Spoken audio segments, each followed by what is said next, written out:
रिमझिम बारिश की हल्की हल्की फुहारें पूरे माहौल को बेहद खूबसूरत बना रही थीं। ठंडी हवा के झोंके पेड़ों की शाखाओं को छूते हुए गुजर रहे थे और चारों तरफ ऐसा लग रहा था मानो मौसम खुद प्यार का कोई नया किस्सा लिखने निकला हो। समीर सिंह शेखावत ने मुस्कुराते हुए रिमझिम की तरफ देखा और शरारती अंदाज में कहा, देखो ना, बारिश, ठंडी हवाएं, तुम और मैं, इससे ज्यादा रोमांटिक क्या हो सकता है। लेकिन रिमझिम ने उसकी बात सुनकर मुस्कुराने के बजाय मजाकिया अंदाज में जवाब दिया, वाह, बहुत फनी हो आप। समीर का चेहरा एक पल में उतर गया। उसे लगा था कि रिमझिम उसकी बात सुनकर शर्मा जाएगी, लेकिन उसने तो पूरे रोमांटिक पल का मजाक ही बना दिया। समीर ने थोड़ा नाराज होकर कहा, तुम्हें सच में रोमांस समझ ही नहीं आता। इतना अच्छा मूड था और तुमने सब खराब कर दिया।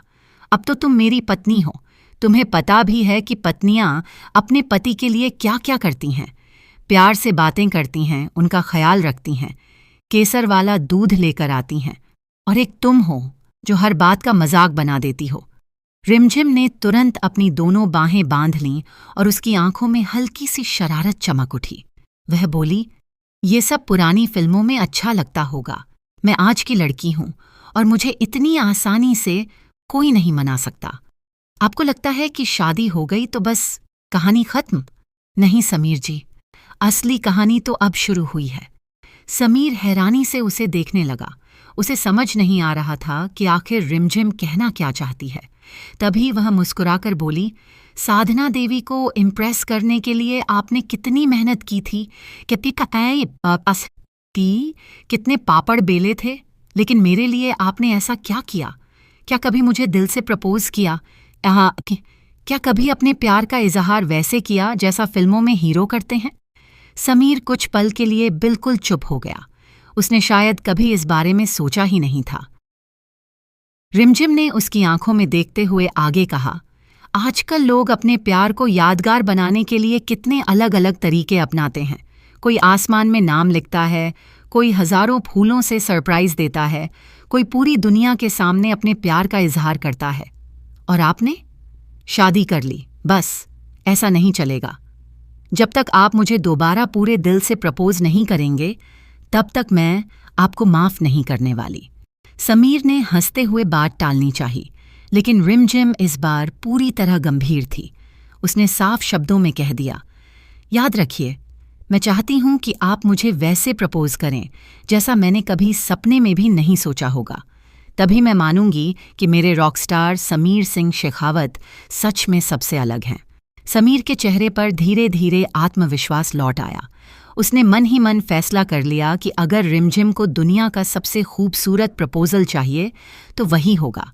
वह मुस्कुराया और बोला, अब समीर सिंह शेखावत ऐसा प्रपोज करेगा कि तुम पूरी जिंदगी उसे भूल नहीं पाओगी।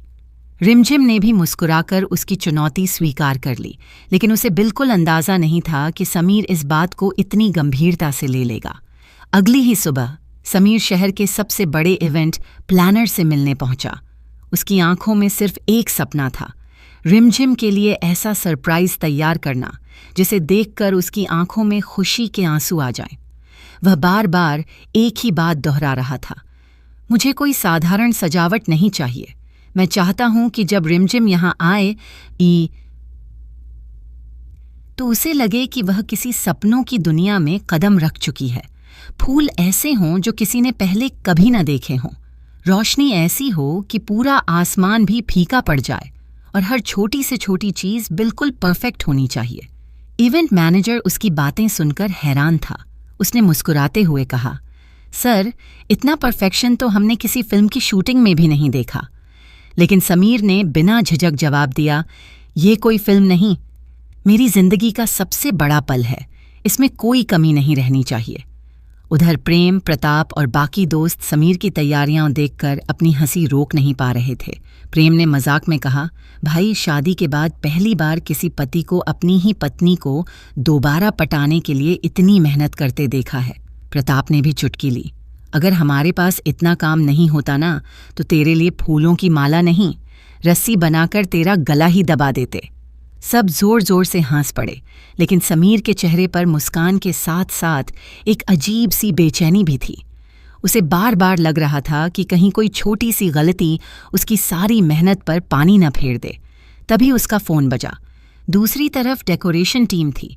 उन्होंने बताया कि कुछ खास फूल समय पर नहीं पहुंच पाए हैं और सजावट में थोड़ी देरी हो सकती है। यह सुनते ही समीर का दिल तेजी से धड़कने लगा। उसने गहरी सांस लेते हुए कहा, नहीं, आज कोई गलती नहीं होनी चाहिए, चाहे जो करना पड़े, लेकिन रात 8 बजे तक सब कुछ तैयार होना चाहिए। उसे बिल्कुल भी अंदाज़ा नहीं था कि जिस रात को वह अपनी ज़िंदगी की सबसे खूबसूरत रात बनाने निकला है, उसी रात किस्मत उसके लिए एक ऐसा मोड़ छिपाकर बैठी है जो सिर्फ उसके प्रपोज़ल को ही नहीं बल्कि उसके और रिमझिम के रिश्ते की सबसे बड़ी परीक्षा भी बनने वाला है।